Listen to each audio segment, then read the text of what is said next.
வணக்கம். TET exam paper 2 எழுத போகிறவங்களுக்கான பதிவு இது. 2017 நடந்த வினா விடைகள் சைக்காலஜி கேள்வி 30 மட்டும் பார்க்க போகிறோம்.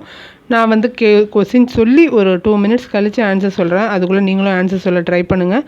நிறைய தடவை ரிவைஸ் பண்ணுங்கள். ப்ரீவியஸ் இயர் கொஷின்ஸ் ரொம்ப முக்கியம். டேஷ் மூளையின் 2 அரைக்கோளங்களையும் இணைக்கிறது, மேலும் அவற்றுக்கிடையேயான தகவல் பரிமாற்றத்தினை அனுமதிக்கிறது.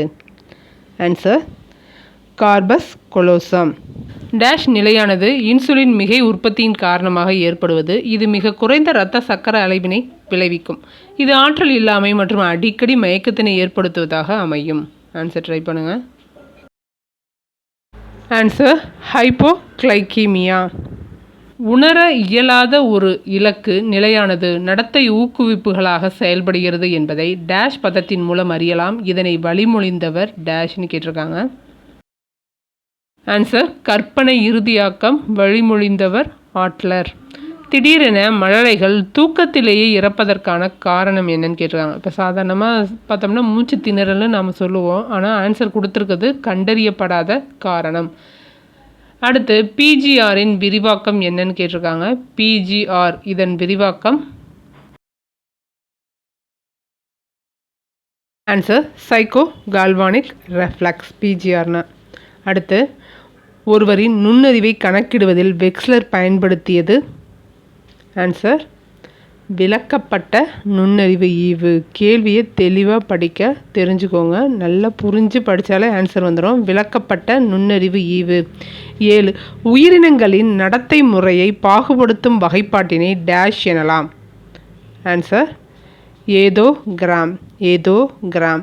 அடுத்து நெறிப்பிரல் நடத்தை பற்றிய வரையறையும் உளவியலாளர்களையும் கொடுத்துருக்காங்க. சட்டத்தை உடைத்தெறிதல், தண்டனைக்குரிய தவறுகளை மீண்டும் மீண்டும் செய்தல், சட்டவிரோத நடத்தை, மன முறிவுகளை ஆக்ரோஷமாக எதிர்கொள்ளும் வழிகள். வரையறை ஆன்சர் பார்த்துக்கோங்க. சட்டத்தை உடைத்தெறிதல் வரையறை வாலண்டைன்.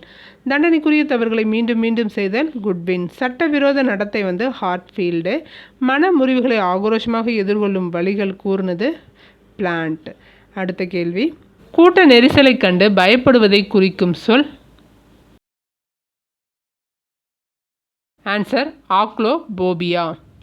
டேஷ் உளவியல் பிரிவானது நனவு மனதின் பொருள் அடக்கத்தினை பற்றி கற்பதே உளவியலில் முறையான பாடப்பொருள் என நம்புகிறது. டேஷ் உளவியல் பிரிவானது. ஆன்சர் செயல்பாட்டியல்.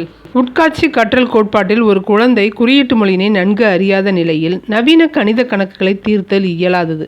இந்த உதாரணம் எதனுடன் தொடர்புடையது? ஆன்சர் அனுபவம். மொழி மேம்பாட்டில் அண்மை வளர்ச்சி மண்டலம் டேஷ் கோட்பாட்டின் மைய கருத்தாக விளங்குகிறது. ஆன்சர் வைகாட்ஸ்கி. அடுத்து பள்ளி செயல்பாடுகள் கடினத்தன்மையின் அடிப்படையில் ஏறு வரிசையில் அமைக்கப்பட வேண்டும். அப்போதுதான் மாணவர்கள் தோல்வியடையாமல் முன்னேறுவர் என்பதை குறிப்பிடும் விதி விளைவு விதி. டேஷ் ஆளுமை பண்புகளான சமூக கலப்பு, சுய கட்டுப்பாடு மற்றும் பொறுப்பினை ஆராய்கிறது. மேலும் இது ஆளுமையின் சாதாரண அம்சங்களை அடையாளம் காணவும் மதிப்பிடவும் பயன்படுகிறது. Answer CBI. தாய் சேய் இருவருக்கும் இடையேயான இடைவினையானது ஒருவர் மற்றொருவரின் சூழ்நிலையை வடிவமைப்பதன் மூலம் ஒரு பொதுவான வளர்ச்சி பாதைக்கு வழிவகுக்கிறது. இதனை டேஷ் என்று அழைக்கலாம். ஆன்சர் பரிவர்த்தனை மாதிரி. 16வது கேள்வி, மனித வடிவம் மற்றும் வினைத்திறன் சார்ந்த பல்வேறு அளவீடுகளுக்கான மனிதர் அளவையியல் ஆய்வகத்தினை நிறுவியவர் யார்? Answer Galton, Francis Galton. குழந்தைகளிடம் காணப்படும் தீய பண்புகளை நீக்குவதிலும் மனநோயாளிகளிடம் காணப்படும் கட்டுப்படுத்தப்படாத பயம் போன்ற மனவெழுச்சியை நீக்குவதற்கு பயன்படும் கோட்பாடு. ஆன்சர் கட்டுப்படுத்தப்பட்ட துலங்கல் கோட்பாடு. அடுத்து 18வது கேள்வி, ஹைப்பர் கைனசிஸ் என்று அழைக்கப்படுவது எது? ஆன்சர் கவன பற்றாக்குறை கோளாறு. பர்கின்ஜி கோட்பாட்டின் மூலம் குறிப்பிடப்படும் மாற்றம் எது? ஆன்சர் வண்ணச்செறிவு உணர்வு.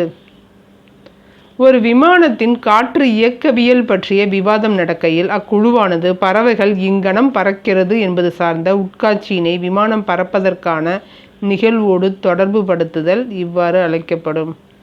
ஆன்சர் நேரடி ஒப்புமையாகும். அடுத்து, தாய் கருவுற்றிருக்கும் போது ஏற்படும் மரபு சார்ந்த குறைபாட்டு நோய்களுக்கு பொருந்தாதது எது?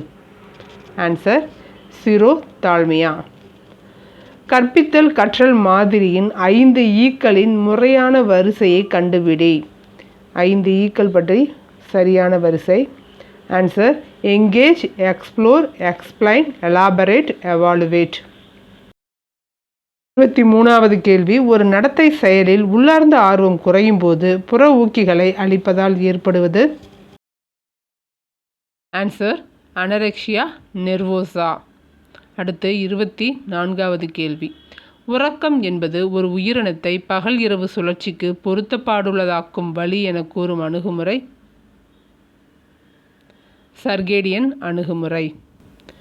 25 டேஷ் நிலையினை தனிநபர்கள் கடினமாக உணர்வது ஏனெனில் அவர்கள் 2 அல்லது அதற்கு மேற்பட்ட எண்ணங்கள், மனப்பான்மைகள் அல்லது நடத்தைகளாவன ஒன்றோடு மற்றொன்று நிலைத்தன்மை அற்றதாக உணர்வதே எனலாம். ஆன்சர் எண்ண முரண்பாடு. கேள்வி 26, தன் தந்தையிடமிருந்து கவனத்தை பெற முடியாத குழந்தை தன் ஆசிரியரிடமிருந்தோ அல்லது பிற வளர்ந்த ஆண்களிடமிருந்தோ கவனத்தை பெறும் விளையும் நடத்தையை என்னன்னு சொல்லுவோம்? இடமாற்றம்னு சொல்லுவோம். 27 உலகை பற்றிய உண்மை மற்றும் பொது அறிவை நினைவில் வைத்து கொள்ள உதவும் நினைவு? சொற்பொருள் சார்ந்த நினைவு.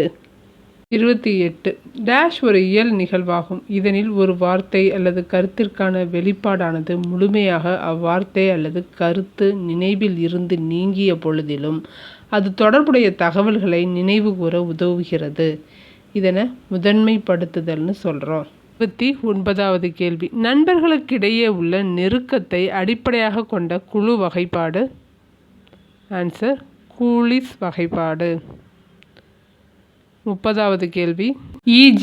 வில்லியம்சனின் நெறிப்படுத்தும் அறிவுரை பகர்தலில் படிகளை வரிசைப்படுத்துகன்னு சொல்லியிருக்காங்க. முன்னறிதல், குறையறிதல், அறிவுரை பகர்தல், பின்தொடர் செயல், பகுத்தறிதல், தொகுத்தறிதல். ஆன்சர் பாருங்கள், பகுத்தறிதல், தொகுத்தறிதல், குறைகளை அறிதல், முன் அறிதல், அப்புறம் அறிவுரை பகர்தல், அதுக்கப்புறம் லாஸ்ட்டாக தான் பின்தொடர் செயல். EFBACDன்னு வரும். இதோட இந்த பதிவு முடியுது. 30 கேள்விகளையும் விடாமல் ரிவைஸ் பண்ணுங்கள். தொடர்ந்து படிங்க, கண்டிப்பாக பாஸ் பண்ணிடலாம். யாரும் டெட் எழுதாமல் இருக்காங்க, அப்ளை பண்ணாமல் இருக்காங்கன்னா அவங்களுக்கு சொல்லி படிக்க சொல்லுங்கள், மோட்டிவேட் பண்ணுங்கள். ஏன்னா நம்ம டெட் பாஸ் பண்ணலை அப்படின்னா கண்டிப்பாக டீச்சர் இல்லை அப்படின்னு தான் அர்த்தம். டீச்சர் ஆகணும்னு நினைக்கிறவங்க கண்டிப்பாக டெட் எழுதி பாஸ் பண்ணணும். நன்றி, வணக்கம்.